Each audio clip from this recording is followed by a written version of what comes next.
Hey everyone, it's Rajiv and welcome back to my channel. Today marks the 73rd year of independence of India, which serves to us as a reminder for all the sacrifices made by our freedom fighters when India fought for its freedom from the British rule. So wishing all my Indian friends and viewers a very happy Indian Independence Day, and on this special occasion, I am going to give my book review of Train to Pakistan by Khushwant Singh. Before I start talking about the book, I would like to say that I post book-related videos and reviews daily in my channel. So if you like watching this video, then please do like and subscribe. So, Train to Pakistan is a classic Indian literature that was written and published in the 50s, and it takes place in this town called Mano Majra, where all the Sikhs and Muslims and Hindus have lived together in peace for many years. So in 1947, when the country becomes partitioned into India and Pakistan, there is hardly any impact initially in the small town because it is very much in the outskirts and in the rural area. But strangely enough, a murder occurs of a Hindu man in the small town, and the village soon starts seeing all these refugees appearing from other places through a train that passes by the village. The story then progresses as to how the movement eventually takes a toll on the village and how tensions arise with the townspeople, leading to the next civil war. People who lived on peace and harmony in the village soon turn against each other and become enemies because of their religion. The story also has a subplot of a Sikh man falling in love with a Muslim woman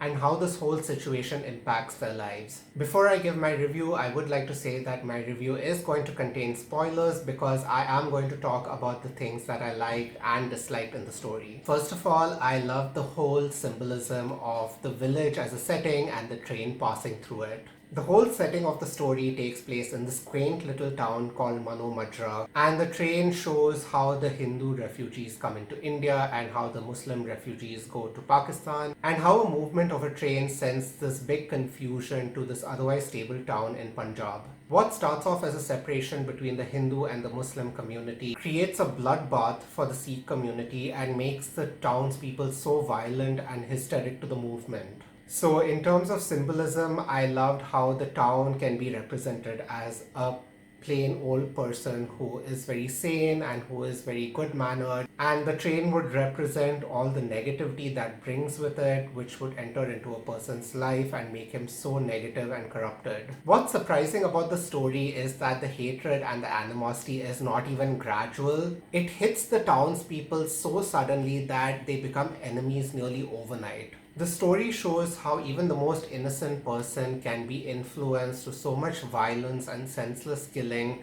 which does not lead to anything good in the end. So the story has so many incidents that takes place during the summer of 1947 from August to September, I think. We meet quite a different variety of characters, and there are just so many layers of emotions and actions that are happening that I was completely glued to the story. When you read this book, you actually realize that there is no right or wrong, but there are some people who are fueled with so much hatred and add fuel to the fire to spread this hatred amongst even innocent people to make them act very violent. And at the end, you really cannot feel anything but sorry for the whole situation and how it turned out. There is a scene in the book where even the Sikh and the Muslims show their love and brotherhood towards each other. But that love and brotherhood is just not enough for the relationship to sustain when the train brings all its negativity with it. Leaving the whole movement aside, another thing which I really liked about the story is how it showcases the insecurities that people have in general and how they let their emotions control their selfishness during the situation, and surprisingly how so many of these insecurities are even present in our daily lives now. Like, you still have the corrupt inspectors who want to save their own skin, so they will take advantage of the situation around them by arresting innocent people. You also have a character who is fighting his inner demons and does not want to sleep with someone who is his daughter's age, but he is still tempted by the situation. You also have the mysterious stranger who arrives to town and he wants to expose the village for all its wrongdoings, but he cannot do anything because his hands are tied. And amidst all this, you also have this charming love story which is doomed from the beginning, but you can see how the characters are still fighting fighting for their love for each other even while this whole situation is happening. So even though this is a relatively short book to read, there is just so much happening that I was completely immersed in the characters and the storyline. Coming to the characters, and there were quite a lot of characters with some distinctive personalities,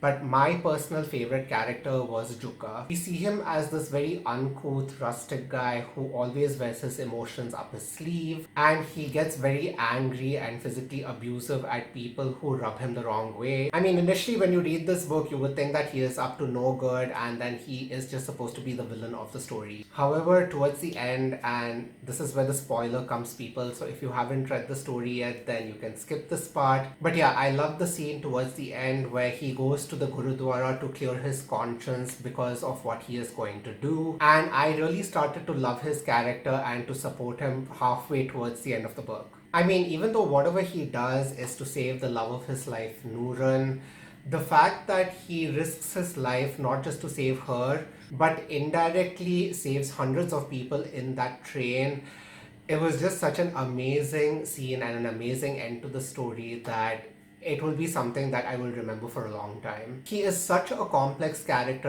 and I thought he stood out more than anyone else in the story. Not to say that the other characters were also not interesting, because I did like characters like Meet Singh and Iqbal, and I thought that they added very well to the mix. So, Train to Pakistan is a story that clearly showcases the impact of the Indo-Pakistan movement and how it distorted people's vision of what is right and what is wrong, and how it shook our very fabric and led to brutal violence. The author has realistically shown the gripping and the gory details of the people and all the injustice that they suffered.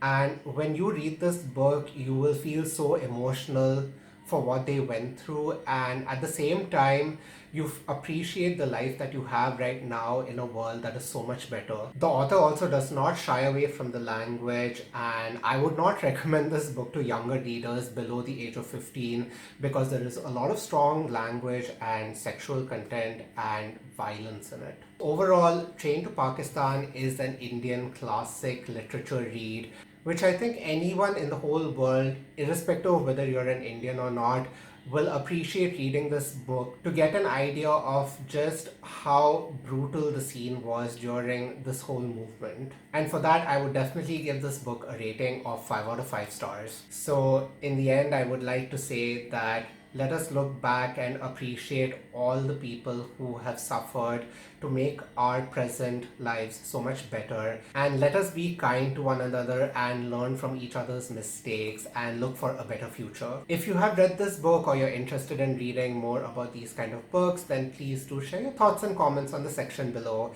And again, if you enjoyed watching this video, then please do like and subscribe. Again, wishing everyone a very happy Indian Independence Day, and until next time, take care and bye.